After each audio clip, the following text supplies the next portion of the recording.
Hello guys, welcome back to Shivansh blog. और आज मैं जयपुर के सिटी पैलेस की शाही शादी आपके साथ शेयर करने वाली हूं, जिसके फेरे देखकर आप बहुत ही हैप्पी होने वाले हैं, बहुत ही खुश होने वाले हैं, क्योंकि ये फेरे कराए गए हैं आचार्य पंडित श्री सत्यनारायण जी शर्मा द्वारा, जो कि मेरे फादर हैं, मेरे पापा हैं, आप सबको पता है।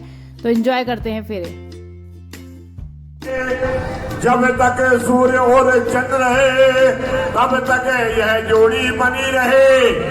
जब तक सूर्य और चंद्र रहे तब तक यह जोड़ी बनी रहे। यह बना रहे, यह बनी रहे, यह बना रहे, यह बनी रहे। इन बना बनी में बनी रहे, बना बनी में बनी रहे।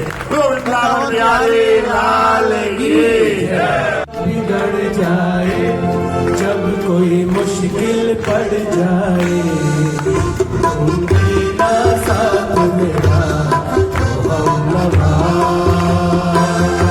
न कोई है न कोई था जिंदगी में तुम्हारे सिवा, तुम देना साथ मेरा गरिमा ये कह रही है कि आप चाहे राम मंदिर जावे और चाहे राज मंदिर जावे, इनको साथ लेकर के जाना पड़ेगा।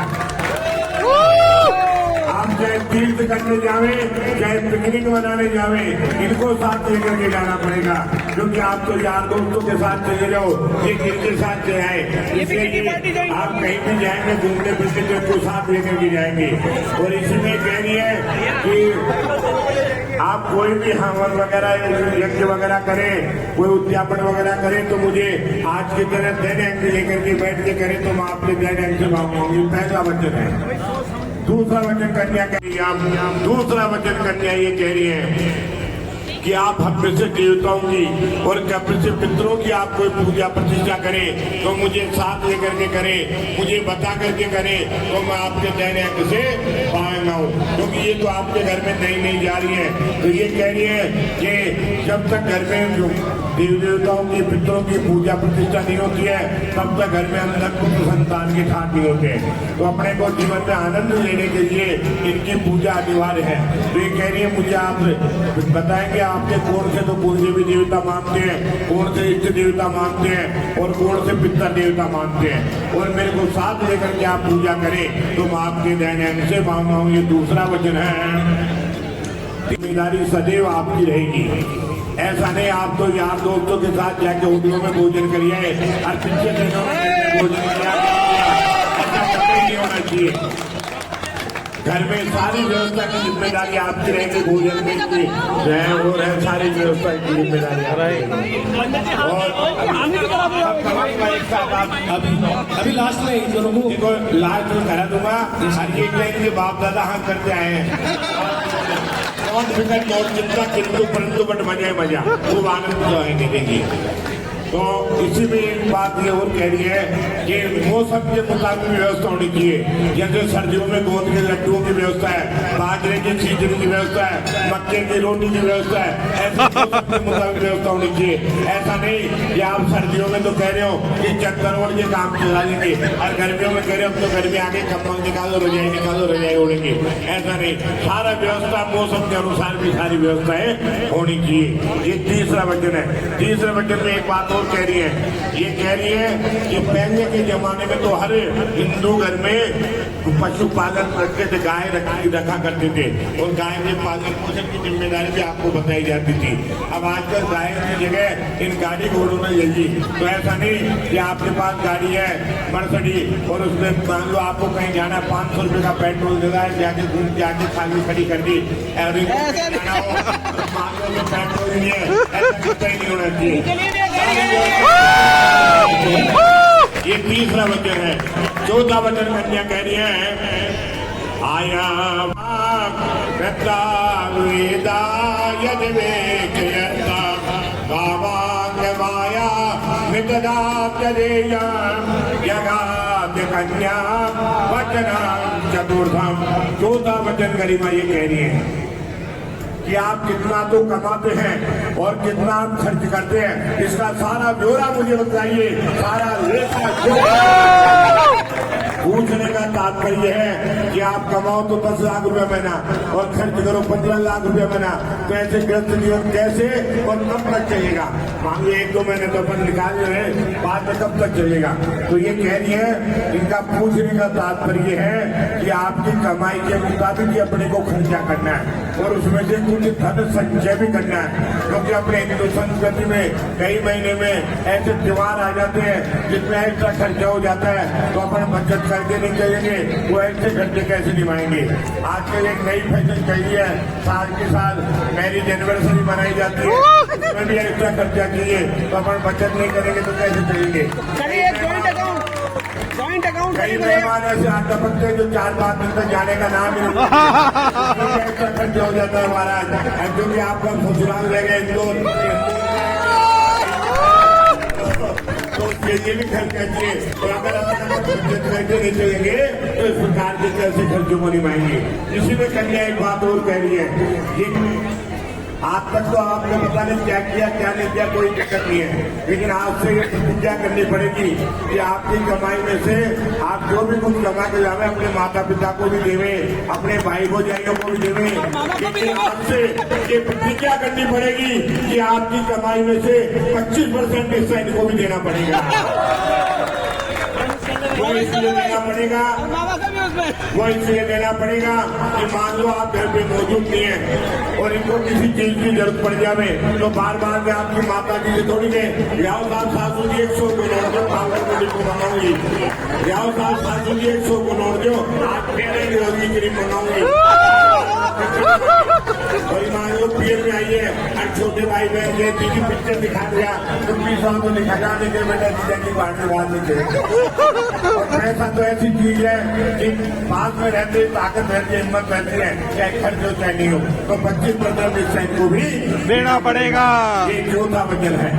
5वां वचन कन्या कहती है, देवालयारा मतरा गोपा व्यापी दर्जा। ठीक है, 5वां वचन कन्या कह रही है कि अपने पास भगवान की कृपा से पैसा इकट्ठा हो जावे, क्योंकि हर महीने जोड़ रहे हैं तो पैसा इकट्ठा हो जावे, और भगवान की कृपा होती है तो महाराज कई तरह से चारों तरफ से पैसा आता है तो पैसा इकट्ठा हो जावे। तो ये नहीं दारू पी रहे हैं, मदिरा पी रहे हैं, कस्बों में जा रहे हैं, जुआ खेल रहे हैं और मौज मस्तियां कर रहे हैं, ऐसा कतई नहीं होना चाहिए। आप कोई भगवान का मंदिर बनावे, देवदार बनावे, कुआ बनवावे, बावड़ी बनवावे, धर्मशाला बनवावे, गर्मियों में प्याऊ की व्यवस्था करें, जानवरों के लिए खाने पानी की व्यवस्था करें, ऐसे धार्मिक कार्य करें और मेरी राय से करें तो मैं आपके देने से मांगूंगा। ये 5वां वचन है। 6वां वचन कन्या कह रही है, देवांतरेवा सबरांतरेवा यदा विदर्या क्रियवे क्रियताम वामान्य माया मृगदातदेया यगाद्य कन्या वचनाम रसनाम। 6वां वचन कन्या ये कह रही है कि आप अब घर से बाहर कहीं भी जाएंगे तो मुझे बता करके जाएंगे कि मैं फलानी जगह जा रहा हूँ, उतनी देर में आ जाऊंगा। उससे 2 फायदे हैं, एक तो घर में चिंता नहीं होती है, दूसरा फायदा ये है कि आपको कोई पूछने आवे उसको संतुष्टता से उत्तर मिल जाए कि फलानी जगह गए, इतनी देर में आ जाएंगे। इसी में एक बात और कह रही है, ये कह रही है कि आप कोई बिजनेस के पर्पज से विदेश में जावे, हांगकांग, ब्राजील, लंदन, फ्रांस, रूस, अमेरिका, चाइना वगैरह कहीं विदेश में जावे और कह के तो जावे 10 दिन के लिए, और विदेश का मामला है कोई कामकाज में मान लो महीना भर लग जावे, तो ये नहीं कि आप तो नए शहर में घूम रहे हैं, खुद शर्र उड़ा रहे हैं, कर रहे हैं, पीछे से घर की चिंता ही नहीं कि मैं कह के तो आया था 10 दिन के लिए, कह के तो आया था 10 दिन के लिए और मुझे महीना भर हो गया, ऐसा कतई नहीं होना चाहिए। आप तुरंत टेलीफोन द्वारा, टेलीग्राम द्वारा, इंटरनेट द्वारा, ईमेल द्वारा, SMS द्वारा, मोबाइल द्वारा, व्हाट्सएप द्वारा, कॉलिंग द्वारा, वीडियो कॉलिंग द्वारा, कैसे भी आप तुरंत इन्फॉर्मेशन करें, लेकिन तुरंत इन्फॉर्मेशन करनी पड़ेगी कि मैं फलानी जगह हूँ, ये मेरा कॉन्टैक्ट नंबर है, ये मेरा एड्रेस है, मैं इस कार्य से रुक गया, 10 दिन बाद आऊंगा या 2 दिन बाद होगा ये तुरंत आपको इन्फॉर्मेशन करनी पड़ेगी। ये छठा वचन है। कहने का मतलब ये है कि आपको विश्वास बना कर रखना है, भरोसा बना के रखना है। वचनाम जैसा तमाम। सातवां वचन कन्या ये कहनी है आपको अग्नि के सामने, देवी देवताओं के सामने, गुरुजनों के सामने और समाज के सामने आज ये प्रतिज्ञा करनी पड़ेगी कि अपनी से बड़ी स्त्री को माता के समान मानना है। माता नहीं मानना नहीं, पिताजी के लिए आफत हो जाएगी। माता के समान मानना है और छोटी को पुत्री के समान मानना है और बराबर की को बहन के समान मानना होगा। अपने रूप में तो सिर्फ आपको इनको गरिमा जी को मानना होगा और किसी को नहीं मानना होगा। और गरिमा जी भी यही गरिमा जी, नहीं कई गरिमा जी कईयों को मान लिया, यही गरिमा जी को मानना होगा पत्नी रूप में। तो ये सातवां वचन है। सातवें वचन में कन्या ये कह रही है कि मुझसे कोई गलती हो जावे, क्योंकि जो काम करता है महाराज आप सब विद्वान बड़े बड़े बैठे हैं, जो काम करता है उससे गलती भी होती है। कोई काम ही नहीं करे ठूठ की तरह बैठे रहे, उससे तो काहे की गलती हो। तो ये कह रही है मुझसे कोई गलती हो जावे, मुझसे कोई कसूर हो जावे और मैं 5 सखियों के बीच में बैठी हूँ, 5 रिश्तेदारों के बीच में बैठी हूँ, तो आप ये नहीं वही देवांजलि शुरू कर देवे ये समाज में क्या किया तूने, ऐसा कतई नहीं होना चाहिए। ये कह रही है आप एकांत में सुनो साहब, सुनो भाई, आप एकांत में आकर के चाहे ओलवा देवे चाहे शाबाशी देवे, आप कुछ भी करें उसका किसी तरह का कोई विरोध नहीं होगा। लेकिन 5 सखियों के बीच में, 5 रिश्तेदारों के बीच में आपको मान भंग नहीं करना पड़ेगा। बात तो आपको इशारे में काम करना पड़ेगा कि अंदर से अंदर बात करें। तो ये अब 7 वचन है तनुज जी गरिमा जी आपसे मांगते आपके सुनने के हैं। पहला वचन ये कह रहे हैं कि मम चित्तम, हमेशा आपको मेरे चित्त के अनुकूल रहना पड़ेगा। चित्त का मतलब मन से। ये कह रहे हैं व्यापार में कोई टाइम लाभ हो जावे और मैं खुशियां बना रहा हूँ, नोटों की बड़ी अटेटियां कर लाया हूँ और आप दूसरा मांगने में मुंह सुझाने में मैं आपको मनाने जा रहा हूँ उस कोने में और उस कोने में भग रही है, उस कोने में मनाने जा रहा हूँ उस कोने में भग रही है, ऐसा कतई नहीं होना चाहिए। और ये कह रहे हैं व्यापार में कोई टाइम नुकसान हो जावे, क्योंकि व्यापार में महाराज कोई टाइम नुकसान भी हो जाता है और मैं चिंतामग्न हो रहा हूँ, परेशान हो रहा हूँ, विचारों में खो रहा हूँ और आप हंसने लग जावे, ऐसा कतई नहीं होना चाहिए। ये कह रहे हैं पत्नी को तो पति का रुख देख कर ही बात करनी चाहिए। अगर ये आपको दिन में ये कह दे कि मैं अभी रात है तो आपको रात माननी होगी, और रात को ये कह दे कि मैं अभी दिन है तो दिन मानना होगा। कहने का तात्पर्य है, समझाने का तात्पर्य है कि आपको सदैव इनकी आज्ञा का पालन करना पड़ेगा। दूसरे दिन चाहे इनका मूड सही हो, जब पूछ सकती है कि आप कल दिन को रात बताते कोई नहीं, डॉक्टर के कहीं क्या एक बात मानना, ये कहना वचन है।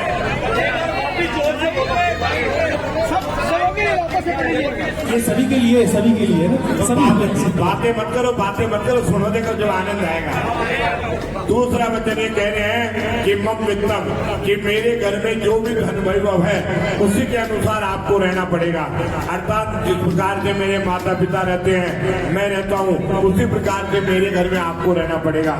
ऐसा नहीं कल में जाते ही कहे कि मेरे तो जगवायर गाड़ी आवे या मर्सरी आवे जब मैं आपको खाना खाने दूं और जब मैं खाना खाऊं नहीं आज से अपनी भूख करता।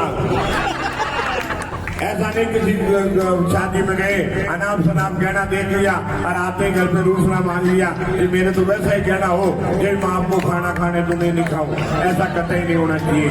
ये कह रहे हैं कि मेरे घर में जो भी धन वैभव है उसी के अनुसार आपको रहना पड़ेगा। ये दूसरा वचन है। तीसरा वचन ये कह रहे हैं मम नाम में, कि मेरे परिवार में जो भी है उनकी आदर सत्कार करना आपका सदैव कर्तव्य रहेगा। जिस प्रकार से आप अपने माता पिता के घर में माता पिता का, रिश्तेदारों का सम्मान करते थे, उसी प्रकार से मेरे घर में सभी रिश्तेदारों का आपको आदर सम्मान करना पड़ेगा। ये तीसरा वचन है। चौथा वचन ये कहते हैं उद्याने, अकेले स्त्री को बाग बगीचों में, थिएटरों में, क्लबों में जहाँ मदिरा पान होता है वहाँ ऐसी जगह नहीं जाना चाहिए। कहीं भी आपको जाना हो, देखने का कोई शौक हो तो इनको साथ लेके जावे, इनके साथ जावे, अकेले स्त्री को नहीं जाना चाहिए। ये चौथा वचन है। पांचवा वचन ये कह रहे हैं मद पाने। मतवाले 4 प्रकार के होते हैं। एक तो अवस्था का जिसकी जवानी आ जाती है वो मतवाला हो जाता है। दूसरा मतवाला होता है जिसने कोई नशा पता कर रखा हो वो मतवाला होता है। तीसरा मतवाला होता है जिसका राज्य में बड़ा भारी कोई पद हो वो मतवाला होता है। चौथा मतवाला होता है जिसके पास अनाप शनाप पैसा हो, कोई पैसे की गिनती नहीं हो, वो मतवाला होता है। तो ऐसे 4 प्रकार के मतवालों से समझदार स्त्री को न तो वार्तालाप करनी चाहिए और न उनके आगे होकर जाना चाहिए, क्योंकि वो नशे में है, वो तो पता नहीं क्या कह देवे। तो ऐसे ध्यान रखना चाहिए। ये 5वां वचन है। 6वां वचन ये कह रहे पिता गृह गमने कि पास में तो ससुराल है और पास में पियर है। तो मान लो ससुराल में कोई टाइम ननद भाई से कवासुनी हो जावे तो ये नहीं तुरंत ऑटो रिक्शा किया और पियर में आ जावे। और पियर में मान लो कोई टाइम भौजाई से कवासुनी हो जावे तो तुरंत टैक्सी की और ससुराल में आ जावे। ऐसा कतई नहीं होना चाहिए। आने जाने से मान सम्मान रहता है। अगर पियर से बुलाव आवे तो ससुराल में सास ससुर से तनुज जी से आज्ञा लेकर के आप पियर बना रहे, और ससुराल से बुलाव आवे तो माता पिता से भाई भौजाई से आज्ञा लेकर के आप ससुराल बना रहे। बुलाई के दाई आने जाने से स्त्री का मान सम्मान रहता है। 6वां वचन है। 7वां वचन ही कह रहे हैं पुरुषों का काम तो ये है कमा के लाने का, और स्त्रियों का काम है घर में जो भी चीज वस्तु उनको संभाल के रखे, दोनों टाइम गरम गरम भोजन बनावे और सबकी जो भी परिवार में उनकी सेवा करें और सबसे कोयल की तरह मीठी वाणी बोले। और घर में कोई नौकर चाकर उनको ऊपर बात रखे, ध्यान रखे, उनके घर से काम करावे। ये नहीं नौकर चाकर काम कर रहे हैं अपने कमरे में बैठ के बंद करके आराम से टीवी देख रहे हैं या मोबाइल चला रहे हैं। उनको भी बात रखे जब कार्य होता है। और इसी में एक बात और कह रहे हैं, ये कह रहे हैं कि औरत को अगर अपनी कीर्ति चाहिए, अपनी बढ़ाई चाहिए तो अपने ससुर की सेवा करे। ससुर की सेवा जितने करेंगे तो ससुर जहाँ भी जाएंगे वो यही कहेंगे मेरे जो पुत्र वधु आई है बहुत बढ़िया खानदानी बच्ची आई है, मेरा बहुत ख्याल रखती है। और घर में मान लो सुख शांति जाएगी कि कभी लड़ाई झगड़ो न हो तो सासू की सेवा करे महाराज, वो घर में आनंद ही आनंद है। तो ये 7 वचन गरिमा जी आप बोलो दिए वृंदावन बिहारी लाल की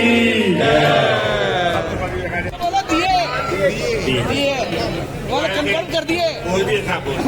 अब मेरी तरह कोई चांदी थोड़ी महाराज ने गरिमा जी ने दिए। अब इस प्रकार तुरंत शंकर भगवान ने दे दिए। तो पास में नंदकेश्वर जी बैठे थे, उन्होंने कहा कि महाराज आप तो नशे पते में धुत हो रहे हो, क्योंकि पार्वती जी का हाथ पकड़ रखा है ना, तो आपको तो आनंद आ रहे नशे पते में धुत हो रहे हो, तो आप भी तो कुछ मांगो। आपने तुरंत पंडित जी के कहते यहाँ कर दी, तो आप भी तो कुछ मांगो जिससे वैवाहिक जीवन है उसमें आनंद आवे और स्त्रियां भी कुछ बंधनों में बंधी रहे। तो उस समय